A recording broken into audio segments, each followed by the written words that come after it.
Hello everyone, this is Karishma Vishwakarma and I hope आप सब लोग अच्छे होंगे।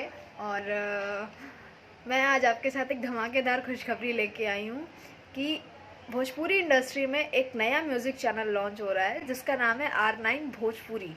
और ये चैनल बहुत ही अच्छा है क्योंकि मैंने इसमें वर्क करा है, तो मैं इन लोगों से भी मिली हूँ, तो मुझे बहुत अच्छा लगा। इसमें नए नए आर्टिस्ट जो भी हमारे हैं उनको मौका भी मिलेगा काम करने का, तो आप लोग इस चैनल से जुड़िए। मैं यही कहना चाहूँगी, मेरे जितने भी फ्रेंड हैं और फैंस हैं, जितना प्यार मुझे देते हैं वो उतना प्यार इस चैनल को भी दें और इस चैनल से जुड़े। और इनके कंटेंट बहुत अच्छे होंगे। मैंने भी वर्क करा इस R9 भोजपुरी के साथ, तो मुझे बहुत अच्छा लगा इनके साथ जुड़ के। So stay tuned and subscribe the bell icon and like the all videos, जितनी भी वीडियोज़ आने वाली हैं, और प्लीज़ फॉलो करिए, आपको अच्छा रिजल्ट मिलेगा। और अपने फ्रेंड और अपने जितने भी आपके जो सर्कल्स हैं उसमें इस चैनल को शेयर करिए R9 भोजपुरी, और उनसे भी कहिए कि वो इस चैनल से जुड़े। और धमाकादार तो होगा ही होगा कुछ ना कुछ। So thank you. Regards, Karishma Vishwakarma.